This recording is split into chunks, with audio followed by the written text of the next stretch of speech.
So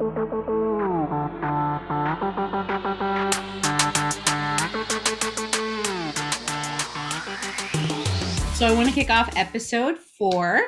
I'm so excited to have Terrina Harford today. Um, I feel like this episode is very special because you're the first person I've had on here that I don't personally know Yeah. from before this. So our friend Ciara recommended Terrina to me when I was looking for new people to talk to. So I'm so excited to have you here. Just to get started, would you like to tell people a little bit about yourself? Yeah. Yeah. Thank you. First, thank you for taking Sierra up on, the recommendation of talking to me. I feel so humbled by this. And yeah, I'm looking forward to this experience. And it's been a pleasure to meet you. I mean, at the first event, probably about a month ago, and it was a great event. Sierra taught, and I love the space. And so I was even more excited when I got the invitation. So thank you. So yeah, Terrina Harford. What is there to know about me? I story goes, I popped out of the womb dancing, and so I love dance. There's videos of me just dancing in my diaper, bouncing and dancing. And as I got a little older, I Michael Jackson could do a mean. I can do some mean MJ still to this day. I'm 41 years old and I still rock it. and so That's awesome. um, and I love the fusion of fusing all the dance together, all the different styles of dance. I really enjoy that. I think I asked Sierra a question around that topic when she taught your class about a month ago. So my parents are from the Caribbean, right? So dance and music is a big part of that culture. My mom is from Trinidad and Tobago, and my dad's from Grenada.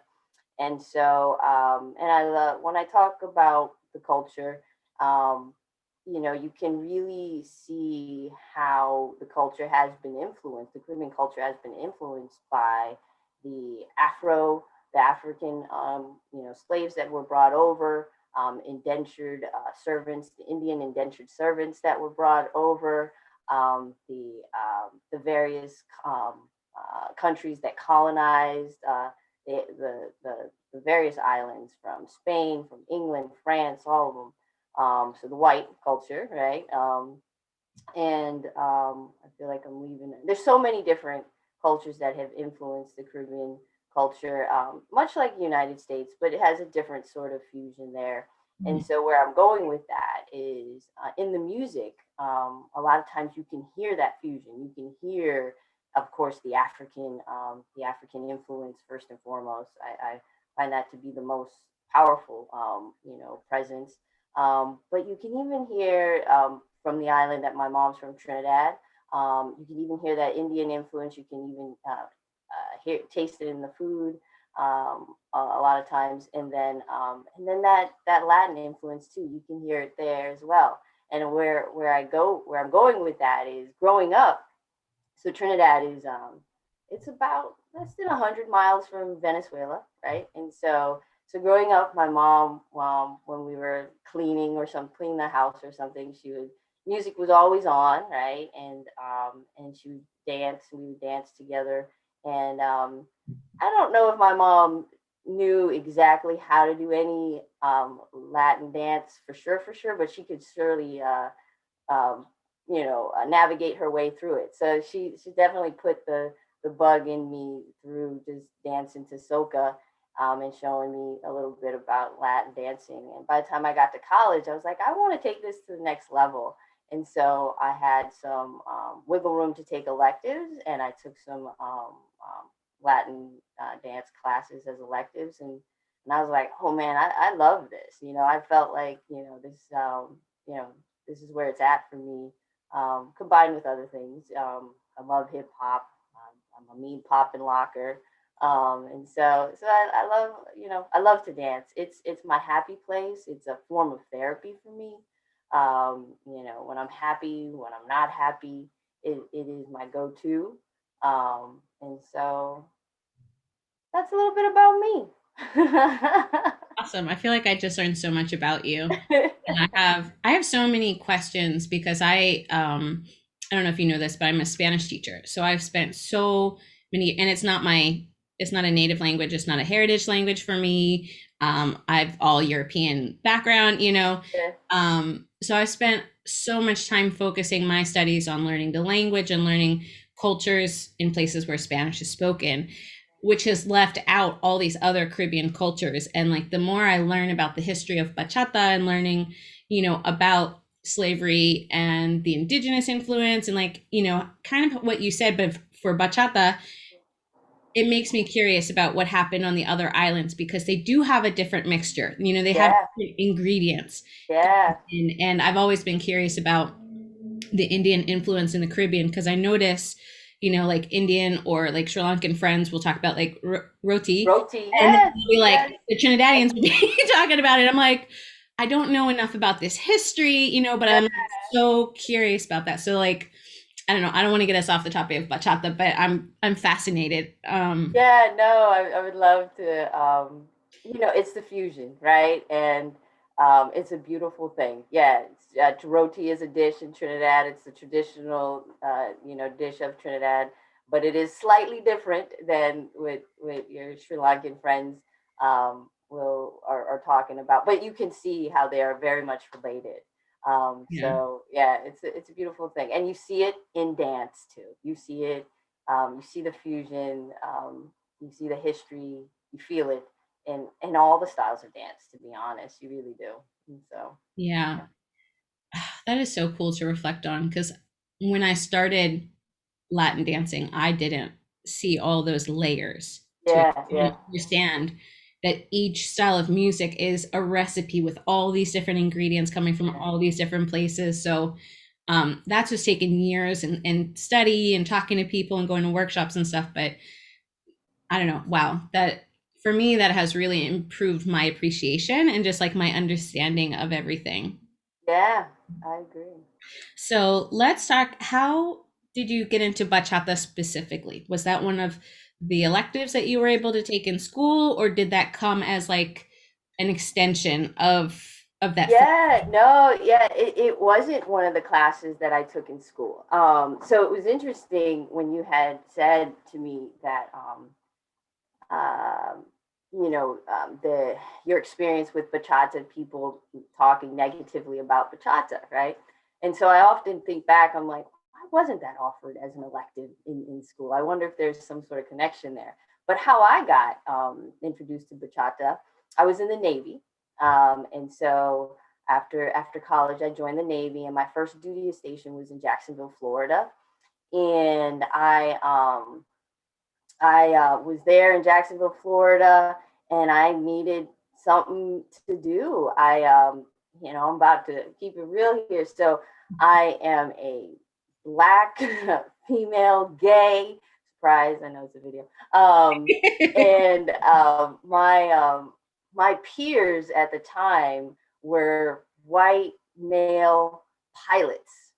I was an intelligence officer in the Navy, and they were pilots, and this is a big generalization, but they had a different way that they enjoyed spending their time.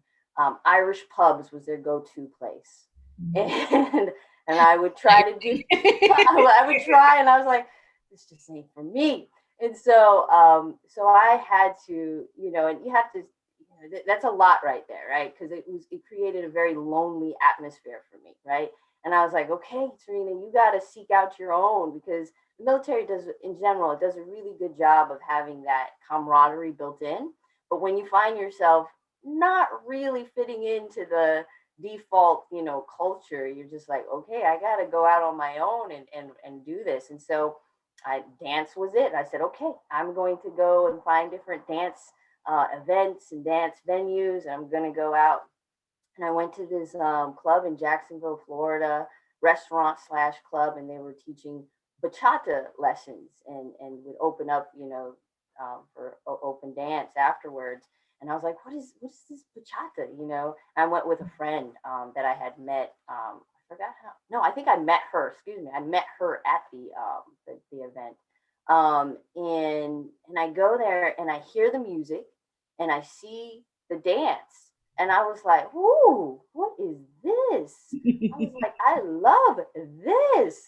Because I'm a pretty sensual person. I just am, and so I was probably around 22, 23 years old, and I just saw, and I fell in love. I was just like, this is it, the less is more kind of movement, the slowness, the sensuality, the closeness, if you want to be close, if you don't want to be close, the mixture of it. um and so I was like, I want to know what this is. And so then that was the intro of bachata for me. I loved it. At that point in time, I knew merengue, I knew salsa, I knew cha cha, but that was that, and that had to have been around 2002, the latter part of 2002, 2003 for me. Yeah. Wow. So that was long before Central Bachata took over too. Yeah, yeah, yeah, yeah. So, But the thing is we, yeah, I'm glad you bring that up. Right, we have Central Bachata now, but the truth of the matter is when you have the various countries and islands that contribute to bachata, they were doing Central Bachata before Central Bachata became a thing, an official thing. When you travel the world and you're like, this is where Central Bachata comes from. And so you mean like they were dancing like that to bachata, or are you talking about like how a lot of people say Central Bachata is basically zouk, right? Like Brazil. oh yeah, yeah. I was thinking they were dancing like that to bachata.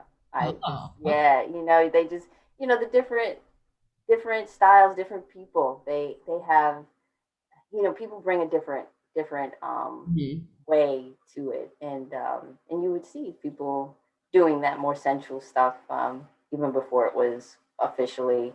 It's almost like when Miley Cyrus did the twerking, right? And I remember everybody was making a big deal about it, and I was like, my people been twerking for for decades. I don't understand. And now we have a name to it. Okay, fine, but this movement has been part of my culture forever, and I was twerking when I was a little baby in diapers. And so, and so I was like, so that's what I'm trying to get at. I'm like, okay, we put a name to it, but you could go back and you could see people doing that way back when. Yeah. Okay. That's interesting. I haven't really, I mean, I've seen bachata in like Puerto Rico, and they definitely have their own style to it as well. Yeah, I haven't seen as much like of the upper body movement because what I've yeah, seen in the island cultures is they tend to stay more grounded. yeah. No, I agree with that. I agree with that. So Yeah, in Jacksonville, so I didn't even start dancing bachata until like my first exposure was 2008. So it was like 6 years later and yeah, Pennsylvania, but it was, I had Latino friends in college that were teaching me. So yeah, they were teaching me like their Colombian style, their Dominican style, their Costa Rican style. Like, there were Mexicans dancing bachata. Um, so, but when I came to Pittsburgh, the bachata that was danced here was already like modern bachata, right? It yeah. was salsa inspired bachata. So, is that what your first experience was in Jacksonville? Was it more that kind, or would you say it had more like the Caribbean flair? It was more like the first kind. Yeah. Yeah, I would say that. When I say that I saw people doing it, it definitely wasn't common. But every so often you would see a lead just just take it from just being grounded to the more, sensual side. And Yeah, so that's I think that's what I was trying to say. Like, we turn it into an official thing, which is great, and expands. Um, but sometimes I'm like, can we just recognize that it was being teased by, the natural, organic way, and so, not to say that it's not natural and organic now, but yeah. I don't know, it just becomes more official. So, Yeah, it's just different. Like I totally get what you're saying because even when I was new and I mean, I only had awareness of modern bachata. I thought that was Yeah, like the bachata. yeah, That was something that I would really vibe with was like that connection you have with your partner when both of your torsos are like swaying. yeah, Not really yes, like a sensual bachata move explicitly, right? But there yeah, were those elements of it, yeah, bachata, and then they were just taken to another level. And I remember I used to love body rolling. Like I loved yes, it. yes. It wasn't something that I was doing constantly. And then Mm-hmm. for me, um, just because how I am and also my development as a dancer and as a person at that time, I was becoming more like I was kind of retreating into myself at some point to feel more safe because I was Yeah, having some unsafe experiences in the dance community. yeah, Once Central Bachata came out and people started leading body rolls, and it was like the thing that you were doing all song long, yeah, for me, I stopped liking them at that point. yeah, But before it was forced on me, like that was a form of expression for me. Like yeah, I really liked it. yeah, So I see what you're saying, like from that lens. Yeah, yeah, for sure. yeah. Um, have you ever been to like DR? Have you ever had any like Caribbean bachata experiences? Yeah, yeah. I actually was just in the DR. That was last month, early last month. That was probably I think that was my third time being to the DR.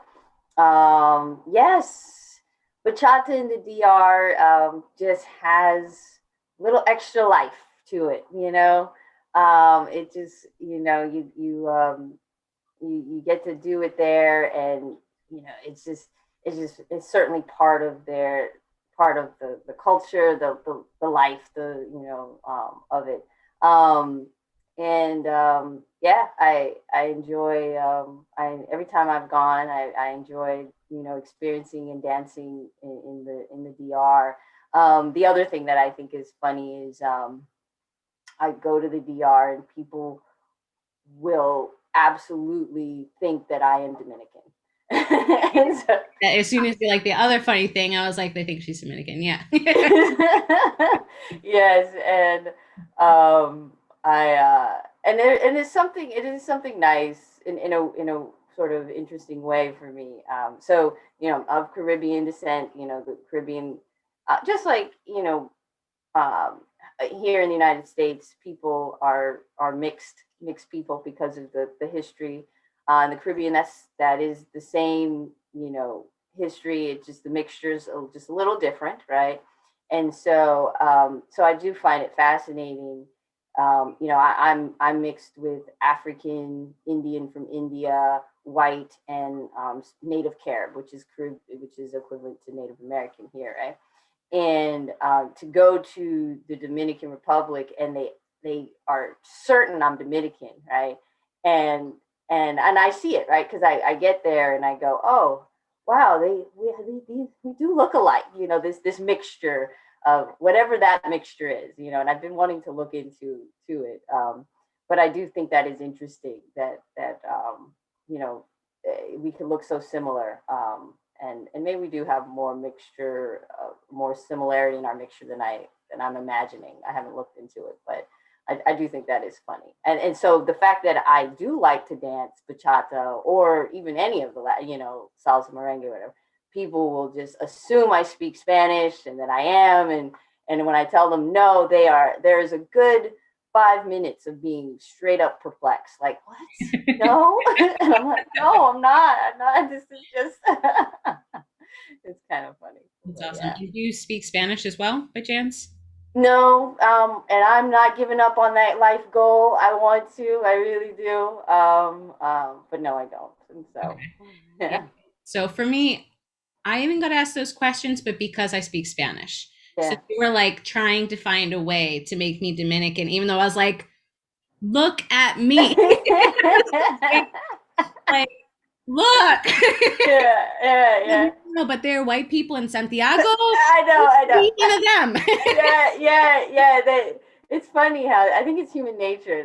We want to put people in boxes that make sense to us, right? And I'm sure if they don't want to accept that if they can accept that you're not Dominican, they still want to put you in some Latin country. Well, are you Colombian? Are you are you I mean, because that's the thing. I broke something that puts me normally in the American box, which is Yes. only be like I should be monolingual. If I, Yes, yes. you know, And you dance yeah, bachata, right? Like, but come yeah, on. I break two things, and they're just Yes, like this. You know, like that's so yes, interesting the way you said it, because yeah, it's like it breaks my worldview, and now I don't know how to categorize you. yes, So, yes, yeah. And it's a hard thing. Like, I can relate to it, because if I call myself out on it when I want to put people in a box or put things in a box, you can feel the resistance in your brain and in your body, and you just having to accept it. And I've always find it fascinating when because I know what that feels like internally, and when I see it in people's eyes and their faces, I'm like, we're gonna work through this. No, I'm not. I'm not. wow, that's a really important thing to recognize, especially these days as we've been talking more about social justice and anti-racism, Yeah, is is breaking those little boxes and those checklists we have for how people should be. Because geez, like I feel like we've hit throughout just the last year or two, we've hit at different points in the year like so many topics, right? yeah, Like LGBTQ rights, were on the chopping block earlier this year. Trans rights, Black Lives Matter. Right now, it's Stop Asian Hate. Like yeah. we as people really need to break these boxes. Yes, because it's we're talking about this in both of our experiences of people putting us in this box. And anytime you stop and you really think about it, it's really it's really a bunch of bullshit. It's all such a there's race is a social construct, and it is, it really is. Um, and you know you really wonder, to what end are we trying to hold on to these boxes? Are they really serving us? You know are they really serving us? So Yeah, I think we are so far off the topic of I bachata. know. Important, so I want to talk about it. I feel like there's probably like a psychological reason for us having this system, because we need, as human beings, our brains are like the one really unique thing about us, because we're not fierce, we're not exceptionally like fast, like we learn really well, but with that power also comes like the responsibility to like check yourself. So while those boxes might be a way that we also keep ourselves safe in the natural world and Yes, whatever, yeah, in modern times we're living in in a society that should be very integrated, isn't always. And yeah, we need to be like, I have a lot of my boxes because I grew up in a white neighborhood. yeah, I did have friends of color when I got older, and that helped me start breaking down some of those boxes. But most of my childhood, I was surrounded by white people. Those were my yeah, contacts. My peers at school were mostly white. Um, and so when that forms your early experience, you do create your yeah, little boxes about, well, this is what people like me are like, and this is the limited information I have about other people. So they're yeah, made a box based on limited information. And it's yeah, like we just really need to do better for future generations by yeah. diversifying their early experiences, and maybe changing that little checklist that we make. Yeah, absolutely. I think the other thing that bubbled up as you were talking, um, is the relation between the boxes that we create, and we're doing it for safety, or even just to simplify so that we can process, but how it gets connected to power, right?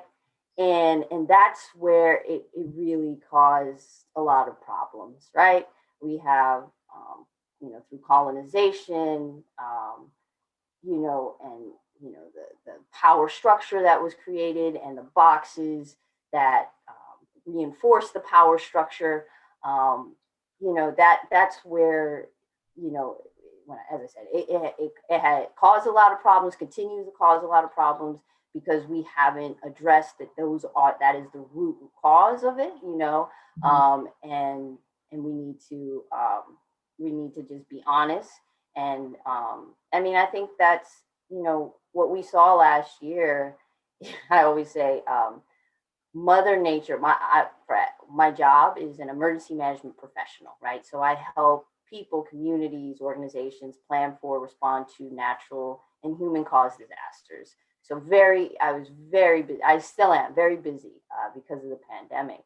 And I thought to myself, it's almost like, in our personal lives, when things are not quite right, but life is pretty good, those things that are not quite right, they're easier to sort of, ignore.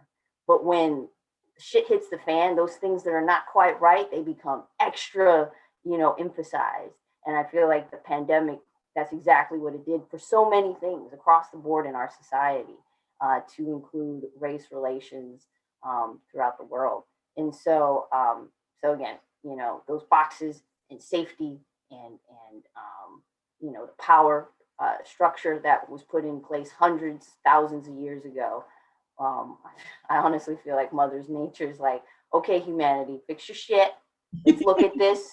Let's do it together. Yeah, yeah, and so yeah, that's that. And I will circle it back to dance to help us get on there, right? Because I will say this: all these things that we are talking about, I think the power, the structure, right? Um, you can see that play out on the dance floor sometimes, right? You really do. Sometimes, that conversation that you're having with your dance partner, you know, you talked about having unsafe moments, right? That gets to that dynamic of power and how that is abused or even brought into the dance floor. So sometimes dance can be definitely partner dance can be a microcosm for some of the things that we're struggling with in the greater society. So Mhm. you like how I brought it back for us? Yeah. Oh my gosh. I mean, that's also a really important topic. And that's something that it's ironic because I was gearing up to kind of confront a lot of that right before the pandemic hit. Like I just revamped our whole like code of conduct. I created like a 3 strike system, because especially with what had just happened. Oh, we had a dance instructor from New York that was credibly accused of sexual harassment or assault. Yeah. Not sure which one.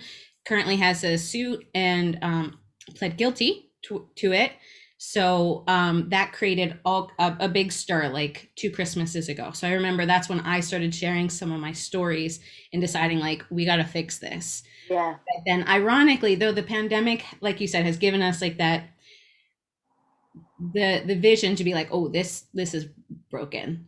Also it's given us the time to focus on it because we're not so constantly busy.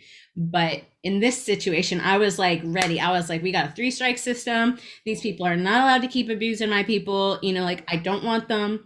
Yeah. Now, a lot of those people don't come to my events because I don't promote in a way that attracts them. Like I'm like, let's come learn, let's come together, be Yes. a community, like, Yeah. but they do still sometimes filter in for the socials because they know there's going to be a lot of people there. Yeah. So I was like so ready, and then I was like, well, Yeah. Yeah. Yeah. Yeah. Yeah. I just hope when the pandemic subsides that that's something that we can address again because, like you said, there is that power dynamic, and Yeah. like when I was young, I started dancing at like 24. Yeah. I didn't necessarily know about the world enough to Yeah. advocate for myself, but I also didn't understand what was like normal for dancing because I was just Yeah. so like accepting of whatever instructors told me. So I'd be like, Yeah. is that a move? Is that Yeah. like Yeah. like they Yeah. just really like went down the side of my boot? Like what? Yeah. You know, Yeah. like Yeah. Yeah. older man just Yeah. caressed my sides, like ooh, like Yeah. Yeah. Yeah. like I don't Yeah. know. So yeah, we got a lot of stuff to fix. We, No, you're so right when you said when the pandemic subsides. I think what it also made me think about was sometimes we feel like we have taken steps backwards, right? Um, but what I am feeling is that that's okay because I think that I'm thinking that it's a normal process of life, you make progress, and then you get humbled and you need to take some steps backwards. But the beautiful thing about when you take those steps backwards, you get to take them, you get to rebuild, and you rebuild stronger and wiser. Probably, identifying the way that you probably should have done it maybe the first time around, but you didn't have the information to do it wiser and stronger and equitable and equal, all of this stuff, right? So I think that it's it you know it's hard work to discover those things. It's painful, but I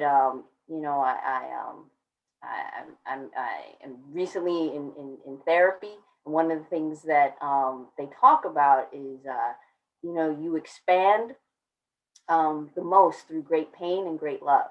And so I think that as a nation, what we're going through a lot of pain. But when you sit with that pain and you really understand what that is, you get wiser from it, and we're going to be able to move forward stronger. And so back to the dance, I think that I know you said you were working on it right before the pandemic, right? But now you have even more information, Sure and do. then yeah, than you had when you were starting to work on it before. And so now you're sort of empowered and armed up with, okay, I got this. This is what we're gonna do. And so I hope so. There's still, it feels like there's still so many questions out there. Like how, yeah, like throughout this pandemic, I've been watching, panels where women of color come together to talk about their struggles in the dance scene, which is when you're outside of a group, you don't always see what they're going through. yeah, yeah, Because as a white person, I don't always feel like the authentic one in the dance community. yeah, But when you listen to other people's experiences, they go, white people got a lot more visibility than us. And you're like, yeah, well, shit. Okay. Well, how do I help this? Or yeah, just all the things I've been listening to throughout the pandemic. Um, you're right. It has fixed my vision, and I have a lot more information, but I still have a lot of questions because yeah. I don't necessarily know what the things are to do. And that's actually something I heard on a podcast with between Brene Brown and Austin Channing Brown. Uh, And Austin Channing Brown is kind of funny. She said, like, white people be like our checklist, like tell, tell me what to do, I'll do it. And there's no checklist for this. And yes, we have to sit yes, in that discomfort, like yes. I gotta And figure out the things to do. I don't know what they are, but I gotta yeah, find them. yes, and have the courage to work through that discomfort and lead with your intuition. I'm big on that. Really listening to what your body is telling you, because your body is something else, and then the thoughts. After you listen to that, and then the emotions and the thoughts after that. And I think that when I think about it, when we say we have a lot more questions, through my journey thus far, I think that that's where exactly we're supposed to be. Because when we think we have all the answers, that's where things go awry. But when you're constantly curious and you're trying to learn, because you think about it, life is constantly progressing, right? It's changing. That's the only constant right now. There's change. And so you never will have all the answers. And if you can accept that and you're constantly trying to expand and grow, I think that's the better place. So I think it's okay.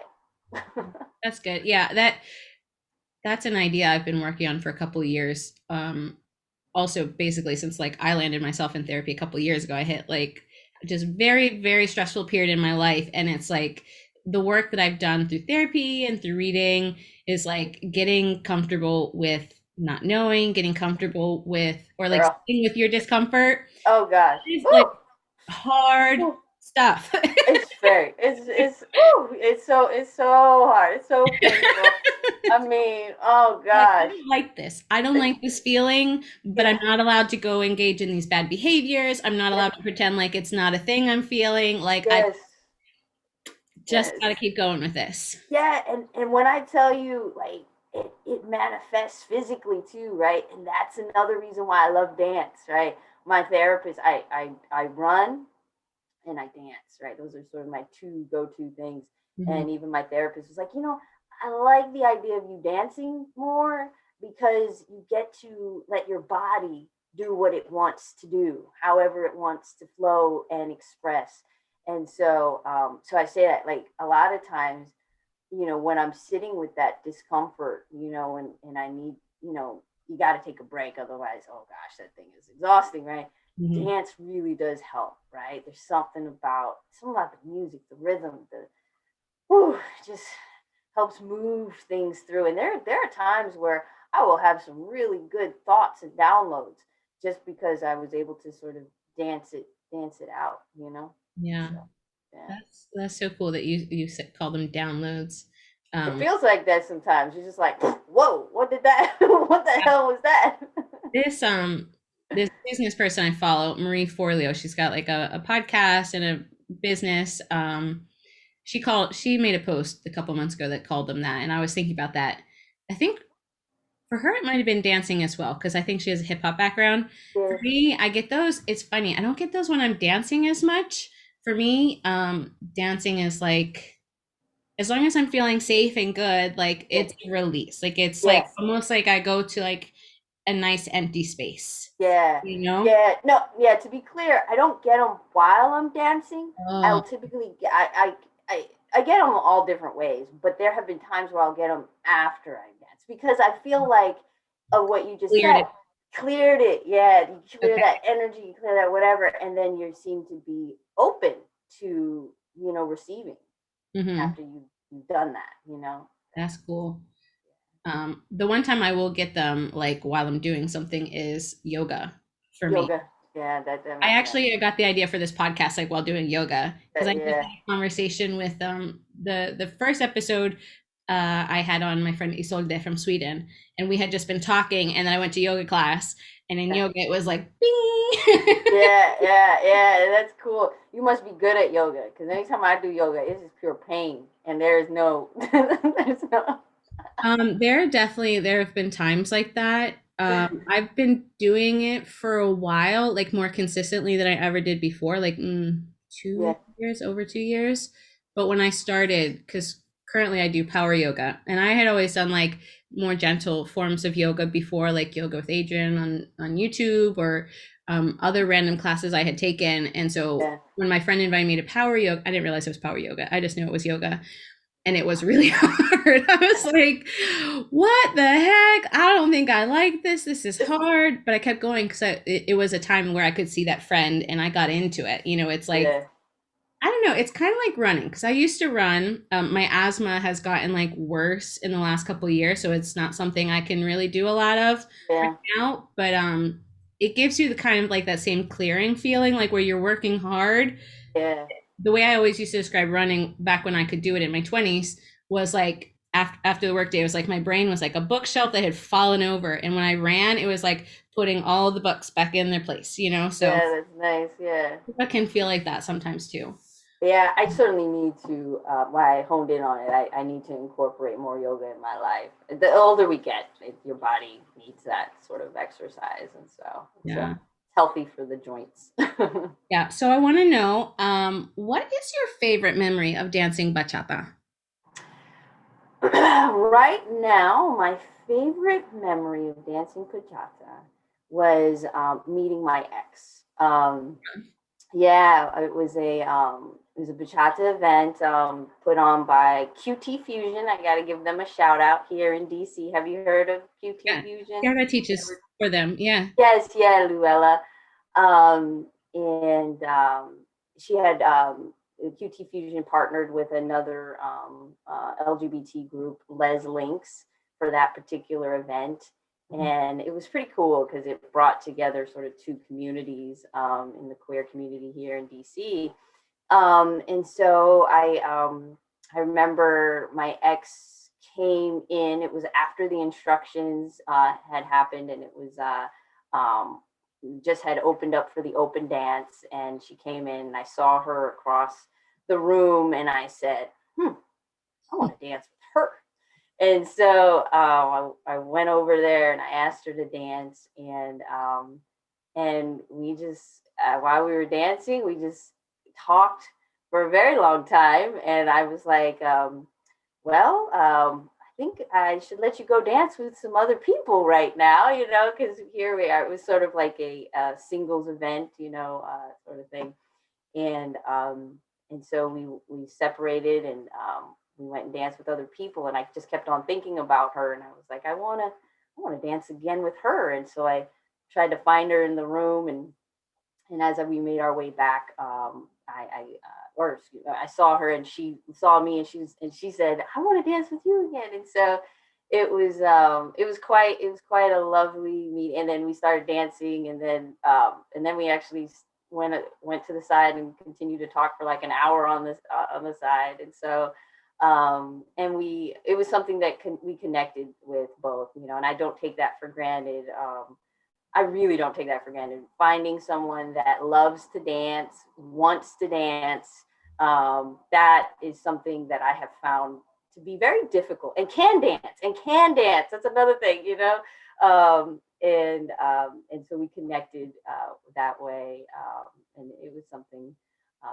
Yeah, so I see. I'm probably smiling a lot, but it's Yeah, a I'm smiling like listening to you talk because yeah, yeah, yeah, every yeah, dancer's dream, right? We yeah, all want to find a partner that we yeah. can dance with, Yeah, and yeah, like, yeah, yeah, yeah. I mean, and I'll even make it even more spicy. So, um, I will never. I'm 41 right now. I was about 38 when this happened, and I was about to turn 39 the next month. And so we had different. There was different colored bracelets on at the event.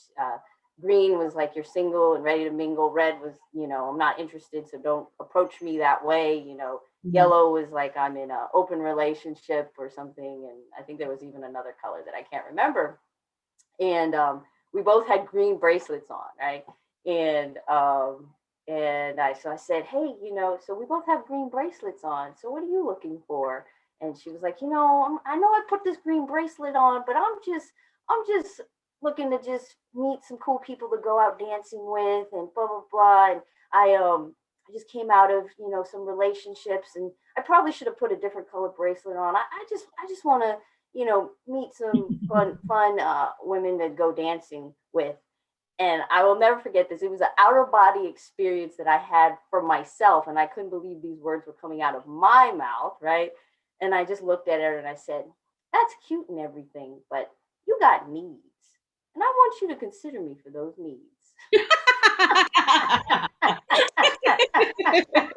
And I couldn't believe those words came out of my mouth. And I was like, this is what 38, almost turning 39 must get you. Because I know 28-year-old Terrina wouldn't have said those words.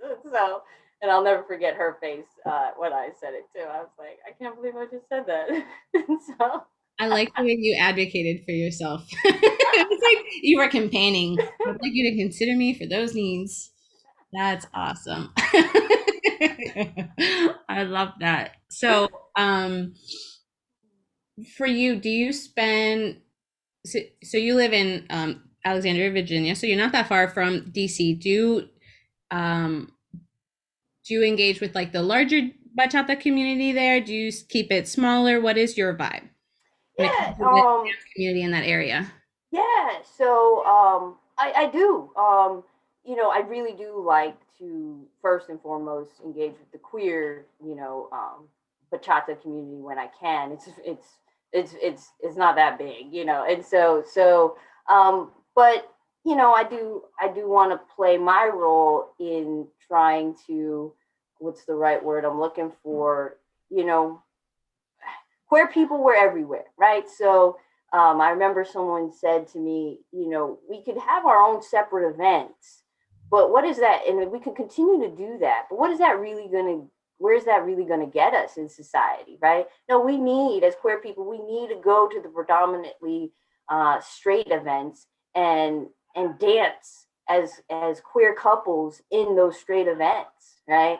And because we're everywhere, and we need to make this as normal as possible, right? Or make this normal, and just yeah, not as normal as possible. And so the other memory I had was I was at the salsa room, and it's a place here in the I've been DMV. there Yeah, actually. okay, I bet. I used to go to DC a lot in my Yeah. younger dance years when I was more, well, I always loved bachata, but I was also like super into salsa. So I was going there for the salsa room, for Mr. Mambo's, like at their old location. Yeah. Yeah, so I'm familiar with them. Yeah, so you are, right? And so you know the traditional sort of structure of, leads stand on wherever, the outside or inside, and follow stand on the inside outside, right? And you rotate, right? And as a female, right, there's an assumption that you're going to follow, right? Mhm. And I have been trying to learn how to lead for years now, right? And at this particular event, there's always this sort of crossroads. You're like, oh, am I going to stand in the follow rotation, or am I going to stand in the lead rotation, right? And and I was with a friend, and my friend, also queer, was like, You're gonna stand in the lead rotation, predominantly men, right? I think I was the only female. And we're gonna do this, right? And I was like, okay, all right, doing this. And it was scary. I'm not gonna lie, right? And so you're doing the rotation, and you're dancing with women, right? And mostly straight women, you can sort of tell, you don't know for sure, but you can, tell. And the cool thing from it all, after a couple rotations, you could tell how the women, most. I will say this. Let me say this. Most of the women did not have any sort of reaction. They were just like, "Oh, okay, okay, here we go. I'm dancing." And the ones that you kind of picked up a vibe that were uncomfortable, by a few rotations, they were no longer uncomfortable. And then, even moreover, there were some women that were like, okay, you're good. You're good. You're better than some of these other dudes here. I just want to dance with you because you're good. You know what you're doing. It makes it easier for me as a follow. And Mhm. that was really nice, right? Because that's what matters, right? And then, even afterwards, when it was all said and done, and it was open dance, some of the women came up to me and was like, "I want to dance with you. Let's dance together." And so that's my second favorite memory, because again, you're having the courage to step out of that comfort zone. You don't know what people are going to think. You're just so scared, um, and then for it to end, the way it did, that was really awesome. And so yeah. Yeah, that, gosh, those societal like roles that we are expected to fill are so strong. Even when people say like, you could lead or follow, it's whatever, but statistically it's men over here, women over here, and you're like, well, I want to lead, like Yes. I went through that at one point. Now I would have been happy with like the typical dynamic. I love following, but in my community there were so many more women, so many more Yes. follows than leads, that I was like, I'm not getting to enjoy bachata because I'm Yes. standing on the sidelines because we've run out of leads. So I'm going to Yes. go Yes. myself to class. I'm going to learn to lead. And that was a small class here in Pittsburgh. Like our community is generally smaller, but it was also a small class. So it should have felt like very safe. But I know that feeling you're talking about, because it is like, and people who don't necessarily have an open perspective, don't have experience with anybody breaking that gender binary, Yes.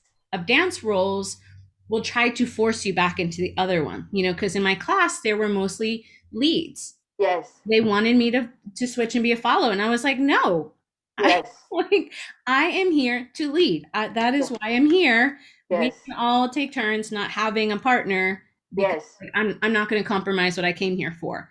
Yep. And it was like so weird, because I remember overhearing this one guy like being like, why is she leading, like they, Yes. and they were trying to tie it to sexuality, and it's like, that's fine if your sexuality does drive your desire Yes. to lead or Yeah. follow, but we shouldn't assume that either, Yes. like Yes. Yes. we really need to break down these expectations. Like if you want to lead because you like that idea of being creative and deciding the moves, that like, Yes. or if you just want to be passive right now and just enjoy the experience and go for the ride, like you should be allowed to experience either or both of those. So for me, Yeah.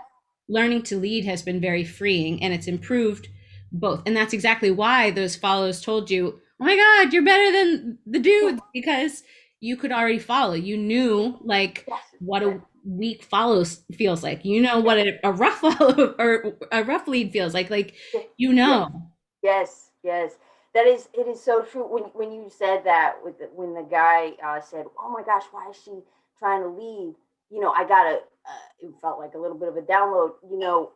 To tie it back to what we were talking about. I don't know how many minutes ago, that power dynamic, right?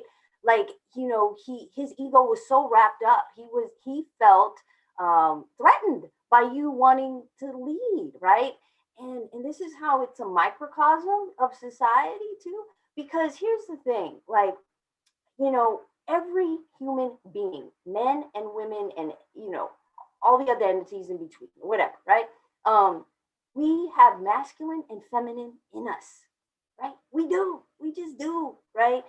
And to not I don't know, nurture both our masculinity and our femininity, it it's not healthy. It isn't healthy, right?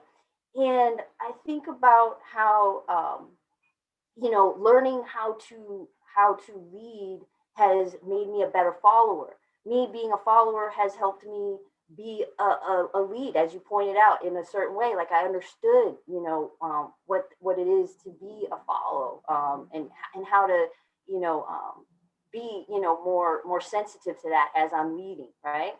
And so it's just, I see it as a microcosm, because I also see how men in general struggle with the sort of, you have to be in charge all the time, and they don't necessarily want to be in charge all the time. But the problem is they don't want to admit that they don't want to be in charge all the time. So then you get this sort of weird, sort of, you know you know unnecessary strife. But it's like, okay, it's okay if you don't want to be in charge all the time, right? And let it go. Just relax. I got this. You know what I mean? And the ebb and flow of that. Like, I don't necessarily want to. I don't want to be a follow all the time, but I don't want to be a lead all the time. So why don't we help each other out here? And let's just mix it up. And so anyway, yeah, some of the best dances I've done recently has been a dance where we switch it up. We go from leading and following. It is so adventurous. It is so fun. It is. I'm just. Yeah, it's so nice. It really breaks the monotony when you sort of switch it up like that, and it really does make me feel like it's a microcosm in life. In our relationships.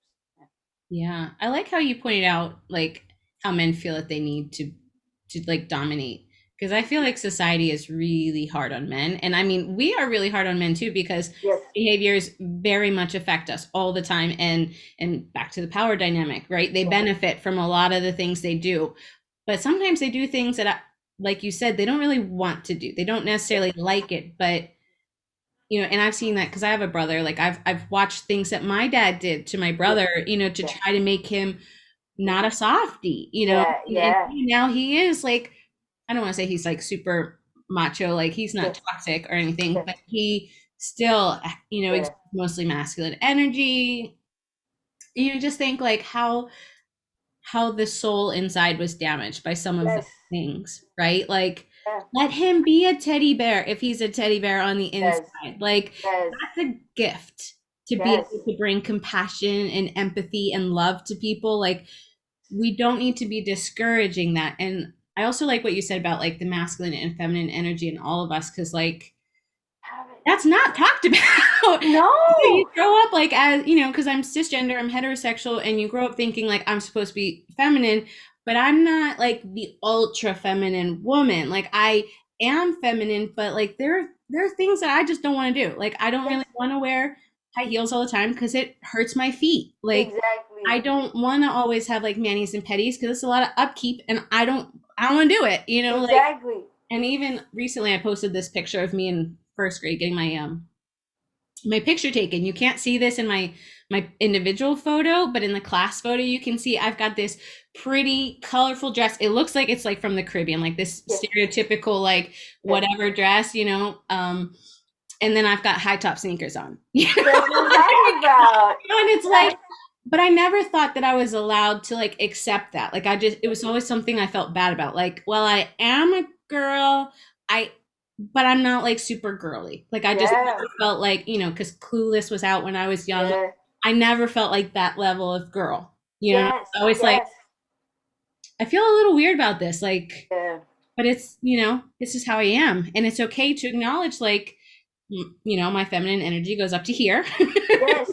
But I Yeah. also never purposely looked at any masculine energy. And that's something that I'm sitting here like where is it? Like what how Yeah. can I look at this more and like understand how it plays out in who I am? Yeah. Yeah.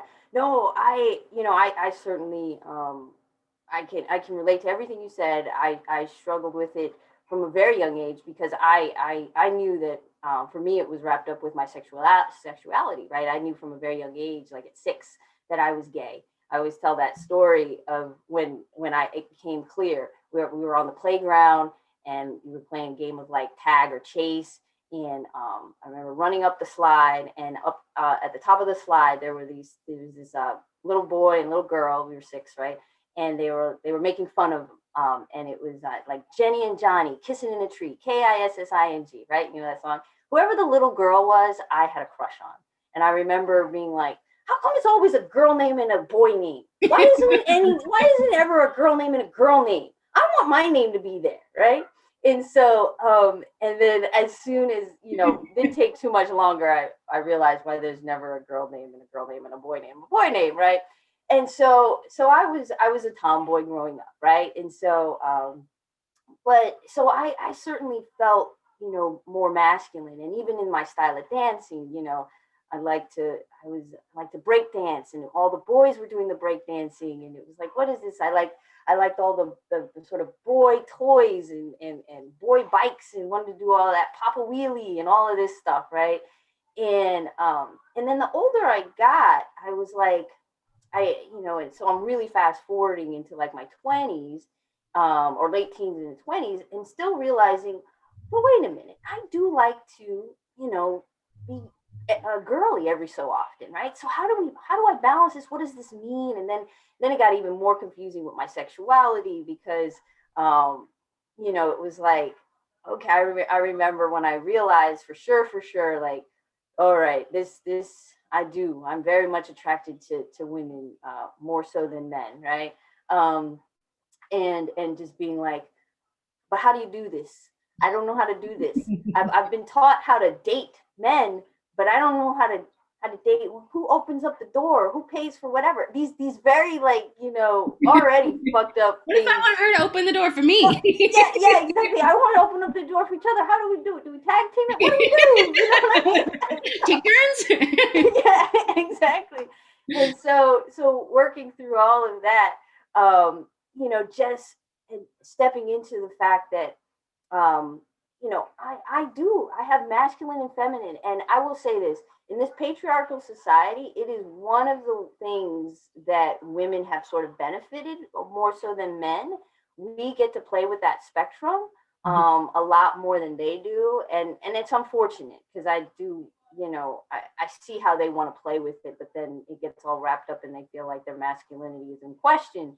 And so I always say, for the most part, on a daily basis, I'm pretty androgynous presenting, right? And I love that. But if I wake up and I want to be extra masculine, God damn it, I'm gonna do it. If I want to be extra feminine, I'm gonna do it, because I have it both in me, and I want to be free to express it. Because when you aren't free to express it, right, that takes energy, right, and it takes energy away from more important things. But when I'm free to express my way, whatever, right, then I get to put that energy, that positive energy, into more productive things in life.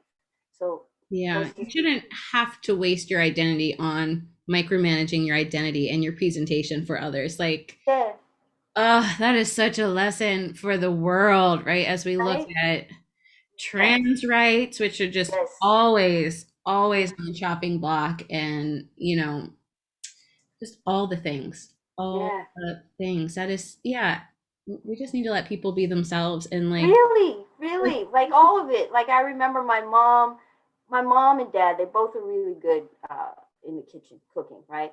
But my dad loves it more. He just loves it more. He'll put on music, he'll dance around. But they struggled for years. Like that was supposed to be the wife and the mother and role. And and when my mom finally got to the point where she's like, I don't want to do this.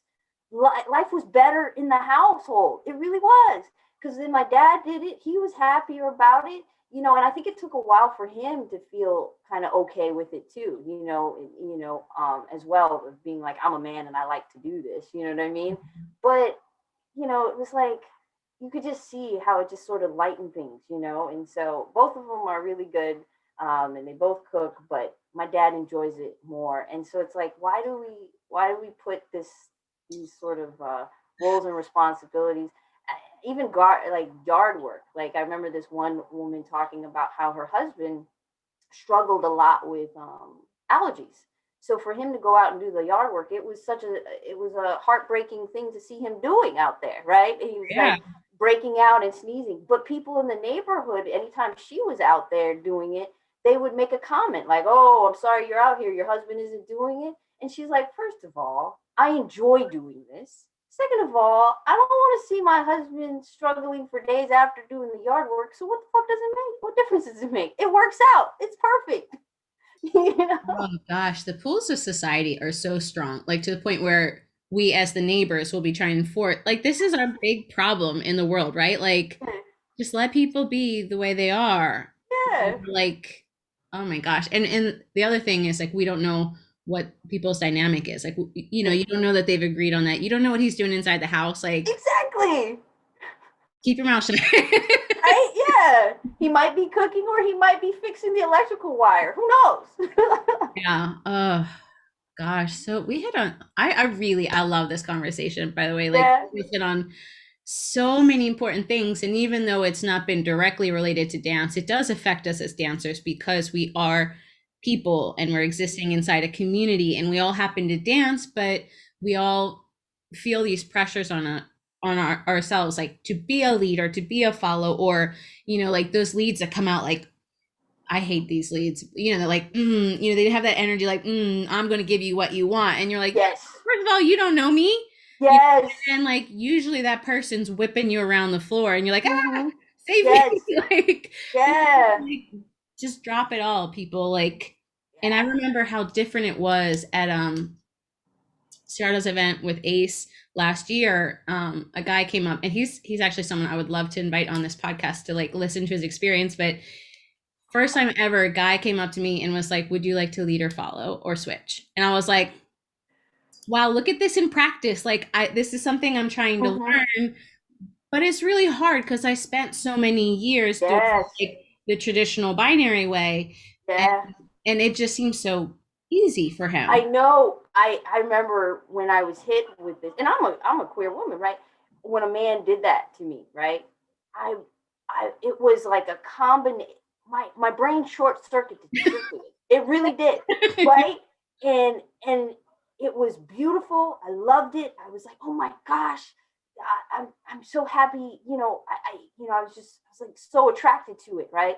But I'll be honest, there was a darkness in it too, right?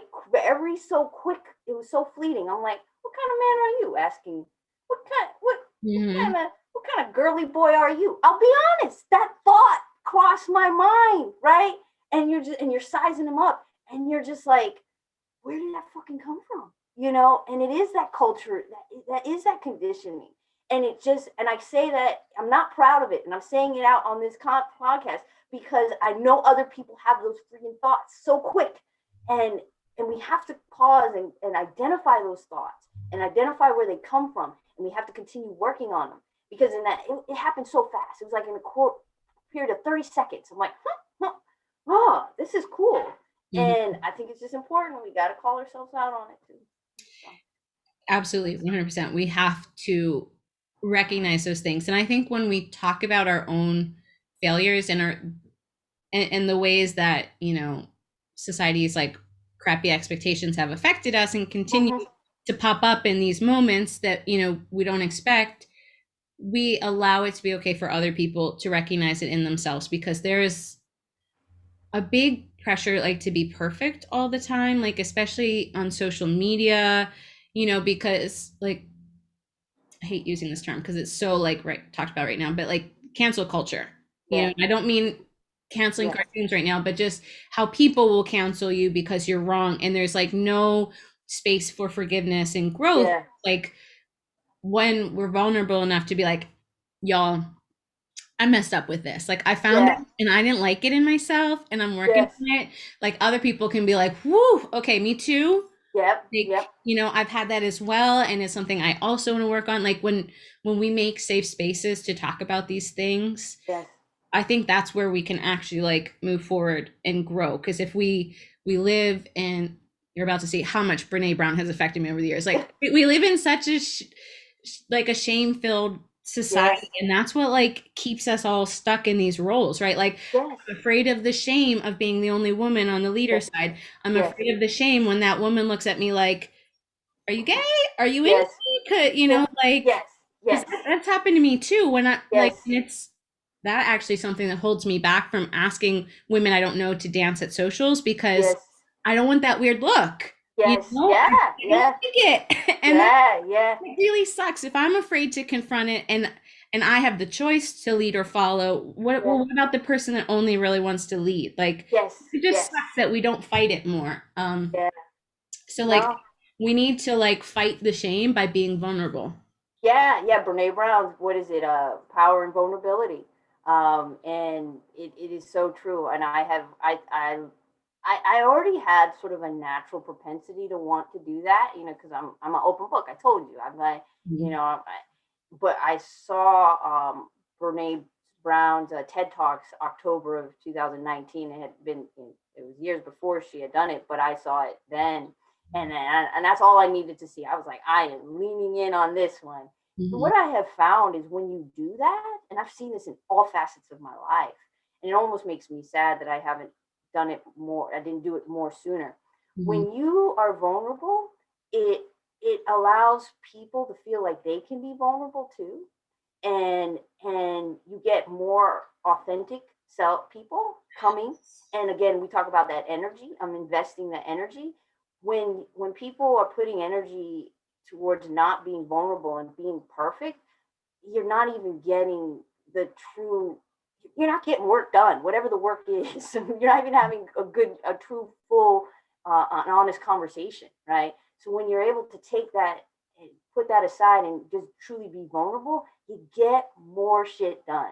If you say, I don't know, I'm trying to figure this out, let's figure this out together. People are like, okay, I can work with that. All right, we're figuring this out together. And I think that's what we're seeing right now. It's like, all right, we fucked up. We fucked up big. Let's Mhm. figure this shit out together, right? And so yeah, back to the dance floor. We see that even with the most cute and loving moments that I've had on the dance floor is when there's a little bit of a mess up, right? But you don't know who the fuck messed up. You're like, did I mess up? Did you mess up? And then you have this exchange of the eye movement. It's That just like like, oh, I something. don't know, let's just roll with it, right? You're just like being vulnerable together. We'll figure this out together. You got it? Here we go. Wow. And so, as I said, the dance floor, it can be a microcosm of society. And so, Gosh, I love that. And I love everything we've talked about. But um, just to make sure it doesn't turn into a 2 hour conversation, I'm going yeah, to uh, start asking some of my like normal ending questions. So, yeah, what what does bachata mean to you now after all of these years? Because you said that was like 2002, so it's yeah. almost 20 years of loving bachata for you. I'm sorry that I just put that number out there. My You know bad. what? I'm taking it as, we're leveling up every year, right? We're getting, that's what we're doing. Level up, level up, level up, level Yeah. up. But I think there's something beautiful in that relationship, because for me, I've been dancing, 11 years. Yeah, yeah, And it feels in some ways like it's just getting really good, so I yes, can't yes, imagine what how Yeah. much I'm gonna love bachata at 20 years. So what would you say bachata means to you now? Bachata means to me now, you know, that's a good question. I'm excited, right? When I see, first of all, it becoming more and more known, right, by more and more people, right? Learning about all the various different styles and nuances, seeing more styles being created from it, right? We talked about how Central Bachata, when it started popping up around whenever time frame that was. Um, what it means to me now, it's just, again, it's an example of there's more to come. Um, it's a tool. I mean, this is dance in general, but because I've been focused on wanting to learn more and more bachata. It's a tool that I can see is going to help humanity. I know it sounds so big, but it's going to help humanity. Um, do what we're trying to do. I think you talked about. You said in the beginning of the pandemic, you had something in mind, and you look forward to after the pandemic. Really leaning in even further into that. So when I think of bachata, I'm just excited to see it grow even more, the community grow, and see how it's going to help humanity grow into the direction that we want humanity to grow.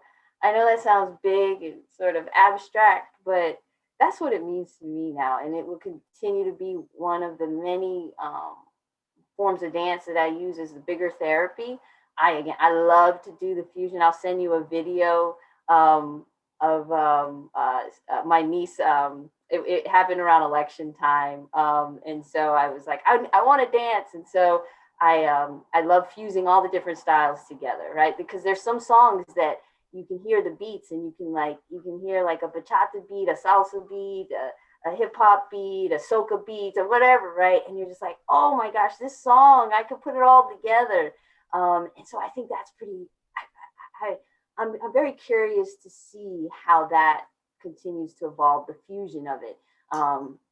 One dancer that I take lessons with, Gatika. Have you heard of Gatika? Yeah, she does a little. You could tell, her fusion. Um, um, Essential bachata, but then some other styles in there too. So she does it too. But I'm excited to see where it goes. Did that answer your question? Yeah, no, that's a personal question. So, I mean, there's no right or wrong answer, but I kind of like, you know, it comes back to like the microcosm and like if we're going to make humanity better, we got to work with what we got. So if we got Yes. bachata, this is Yes. one avenue where we can, make things better, and that's going to, spread out from bachata into the rest of our lives. So, this is Exactly. our way of reaching people, but they have big it's a Yes. big web of interconnectedness. So even Yes. through just bachata, we can benefit Yes. humanity. So I don't think it's that crazy. Yeah, thank you. And to that point, I do hope that people such as yourself, event promoters and stuff, can point that out. How dance, and particularly partner dancing, is a microcosm. So when we're having these conversations about the lead and the follow and sort of the respect and all of this stuff, we can sort of make it more clear, like this is a microcosm for other things in life. So please apply it. Think Mhm. about it that way and apply it, because I think sometimes we compartmentalize it, and we sort of lose out there. And so it's like, if we can help people be like, oh, you can apply this stuff to other aspects of life, it will help them in their relationships writ large, friendships, work relationships, and significant other relationships. And so, That's yeah. awesome. All right, so I have a series of quick questions. I mean, Uh-huh. most people that have answered them have not answered quickly, so do Yeah. what feels good for you. Okay. Do you have a favorite bachata music artist? Um, oh gosh. Royce? Prince Royce. Yeah, Prince Royce. I think, yeah. Right now. Right now. right now. It always changes. Yeah, I'm a little corny too. Sometimes I really enjoy. I know some people are so like find this ridiculous. I really enjoy the remixes, right? So, the song that comes up to me, Ed Sheeran's song that was came out about a couple years ago, and Shape, they made, huh? shape of you. Yes, and they made all different types of remixes of Yeah. it, and the bachata remix. And so I love it when producers will take whatever pop song and make a bachata, lay a bachata beat on it. I really really do enjoy that. And I so mean, I could see that with just the way that you love fusing things. That seems yes, your thing. yeah, yeah, yeah. Thank you for that. That's kind of a duh connection, but I never made that Yeah. connection. No, I mean it, and it's cool. Like everybody has their own thing. Like for me, I personally don't vibe a lot with pop music. So Yeah, those remixes, I'm always it doesn't usually make me like the song more than I like the original. yeah, Like yeah. there've been a couple that I was like, ooh, they improved it with this bachata. Like, I can Yes, enjoy yeah, it. But for me, like remixes haven't touched my soul, but it yeah, really makes sense to me that you do love that. yeah, Which is yeah, yeah, fine. yeah. Fine. Do you have a favorite song, or is it the one that we just mentioned? I do.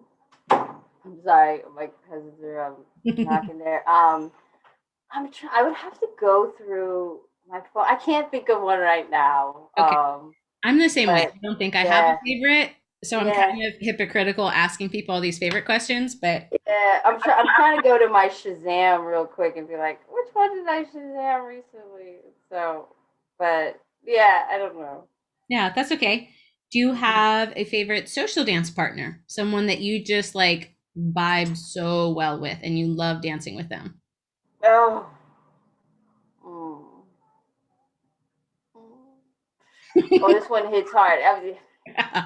I can see the turmoil in your face. Yeah, yeah. Well, it's there's more behind my ex, and so still working through that whole the ex being the ex, and so to be honest, that would be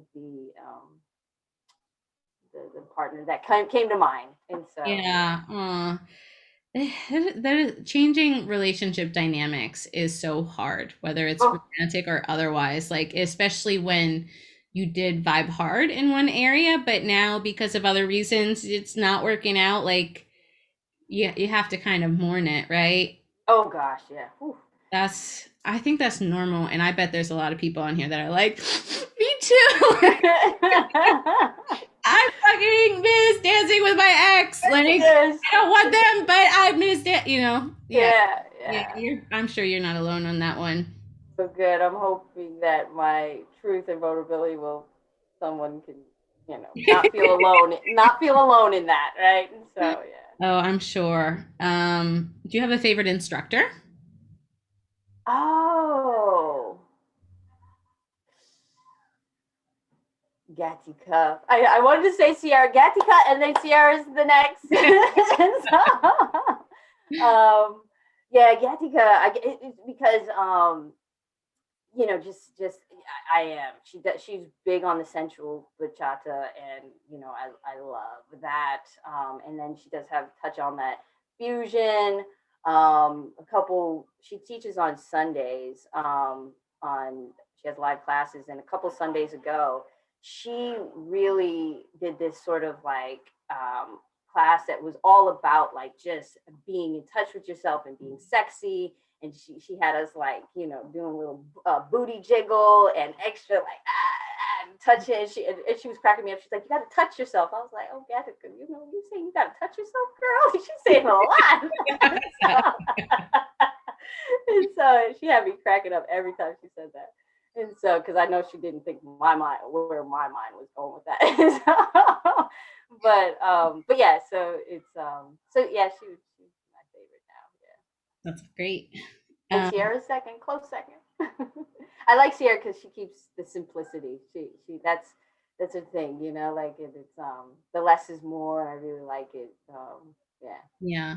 yeah, I think that's something dancers need to hear because so often more is thrown at us. Learn Yes, more and more fancy, and sometimes yes, like, but your essence doesn't have to be fancy. Like your essence yes, is loud and flavorful without lots of syncopated footwork. yes, yes, exactly.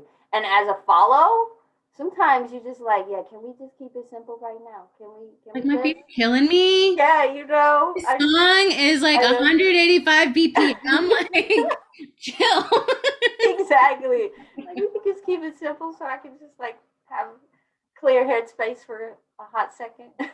Yeah, or like even sometimes when it's like your favorite song and you're just like Yes. in my feelings, I can't pay Yes. attention to that much right now. Like, Yes, exactly. Exactly. Yep. Yeah. do you have a favorite event to dance bachata? Oh, not yet. Yeah. But I like that question because now I want to identify one. Yeah. Especially coming out of the pandemic, when we get out of the pandemic, right? Like that, now I'm on a mission.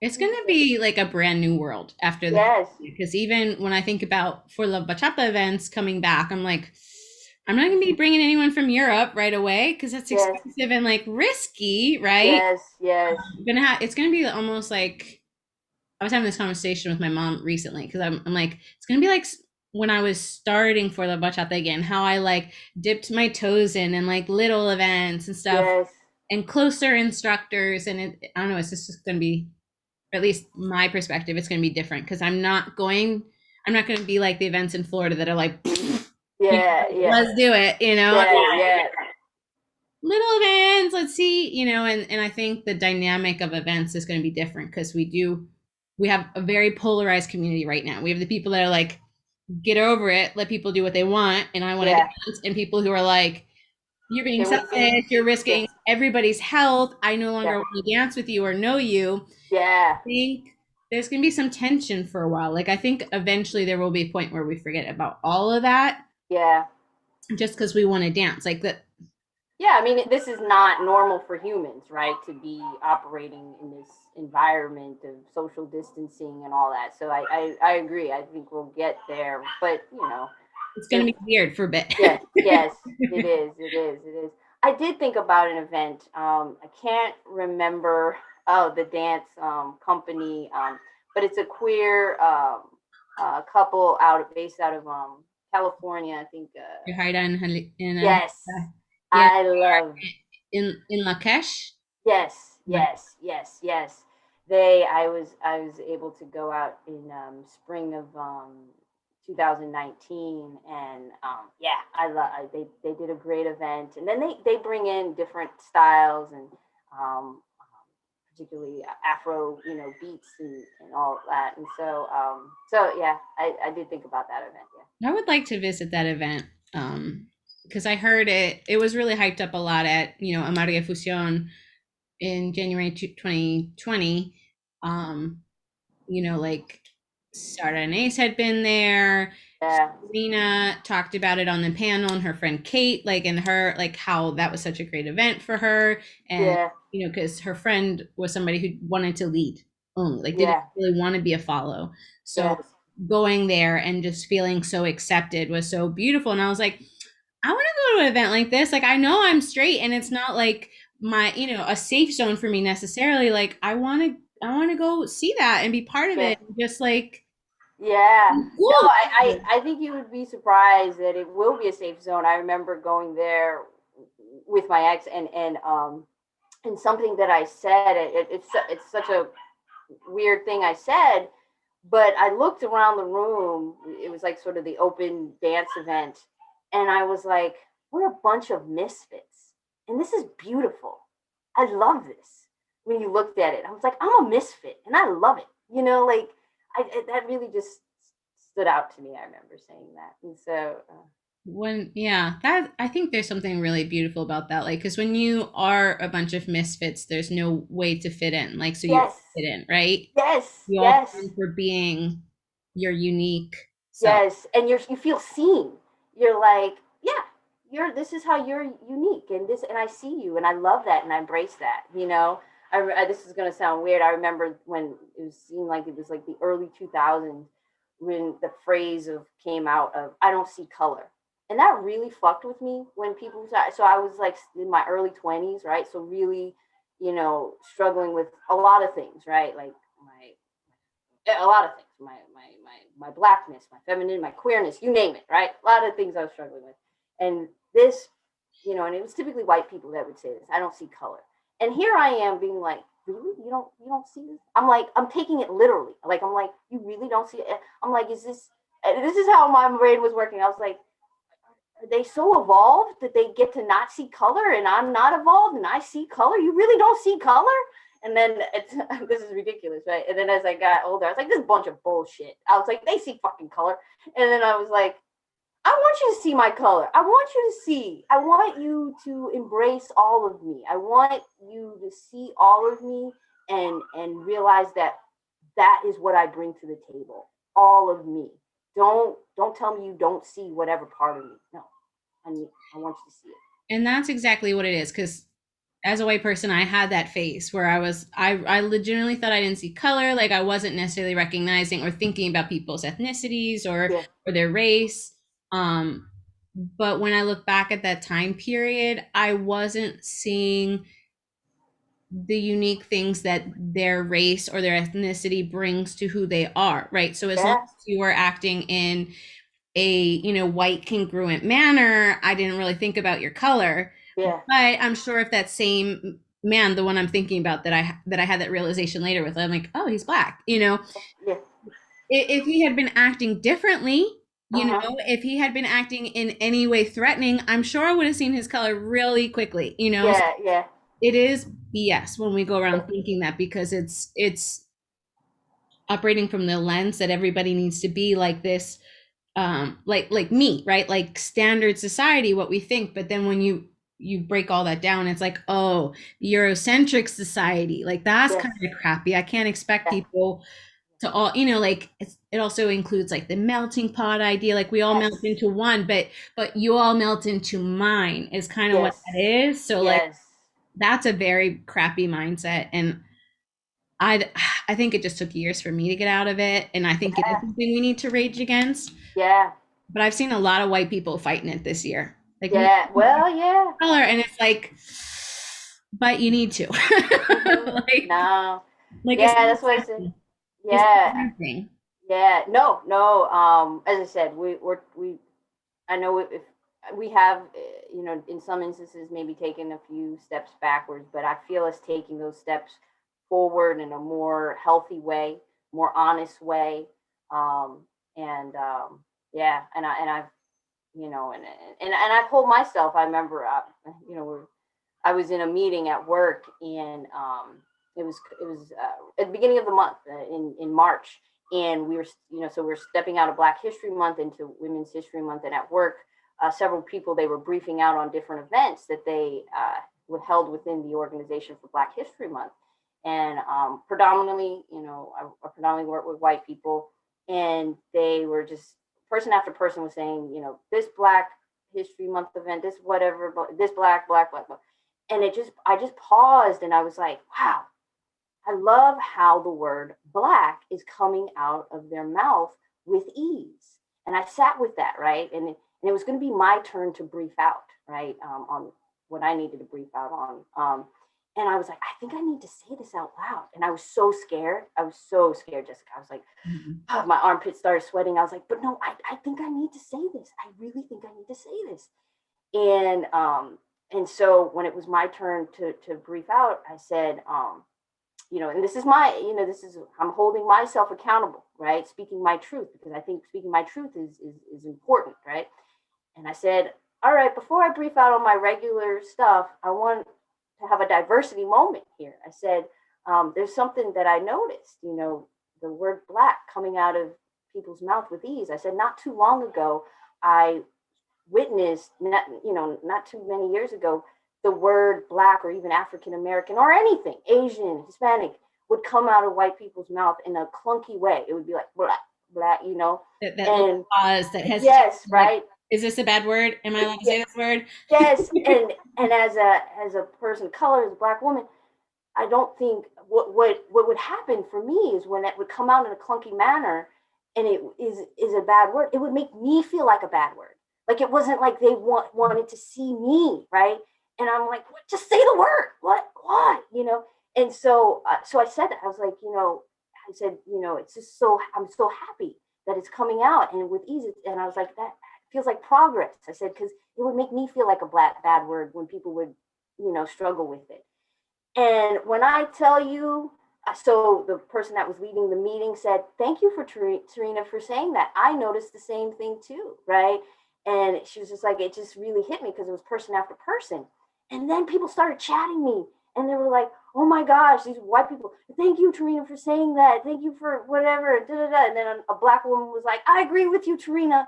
And I was like, "Oh, okay, good, good, good." So I say all of that because all sides, all of us have to put the work in, have to be uncomfortable to get us to where we're going, right? And so, Mhm. Gosh, that has been the theme of our conversation from our pre-episode conversation to yeah, now. I yeah, love it. I love it. All right, yeah. so I have one last question for you. What is on your bachata wish list? It could be anything. My bachata wish list. Oh, what a question. Well, I know, and you could take it anywhere. It could be anything. Well, I'm a Leo. I'm a Leo rising. I'm a Leo moon. And I'm a Pisces. Excuse me. I'm a Leo sun, a Leo moon, and a Pisces rising. So I am just love, right? I am a hopeless romantic. So I would love to meet um, my life partner. That's where my brain goes with through bachata. Yet again, I felt, my ex. That was a great story. When I say that, like I don't mean it's just a great story. It was a great experience, right? Mhm. And so when I hate to say it, that's my wish list. That was I hope to meet There's my nothing wrong with that because I think that's probably my secret wish list as well, but it's yeah not one I'm always willing to admit. yeah And I don't know, I feel like there's probably a lot to unpack there, like yeah with why I feel that way. And maybe it's another society expectation. Like, as a woman, you're not supposed to be all about your relationships. You're supposed to be, yeah I don't know. I don't yeah know where it comes from, but I feel the same thing. And I think many of us have that secret desire. Yeah, well, because for me, yeah, for me, dance is so important, right? And I've been in relationships with people that like music, but they, for whatever reason, aren't drawn to want to dance, right? And I tell you, that leaves me feeling, ugh, right? Because for me, like, you're just walking around the house, the music is playing, and that song comes on, and you're just like, and then you want to pull in your special someone, it may or may not lead to something more, but it's still a nice moment that you share. And so it's so important to me, right? And so for me, my life partner, I want us to be able to share that. I really, yeah. So Well, I hope you get that. I hope you find that person. thank you. So beautiful. Well, thank you again so much for this conversation. Wow. Yeah, We thank talked you. about so many important things. I feel like I learned a lot from you and helped make certain things click. I loved every moment of it. So thank you I so have too. It felt like better than therapy. It felt it was so heartwarming, and you're so comfortable. It's so easy to talk to you. So keep doing this. Thank you. I'm happy to come back. I know we talked about so much. We might be able to talk about more. I'm happy to do it again. Yeah, that'd be awesome. Well, thank you so much.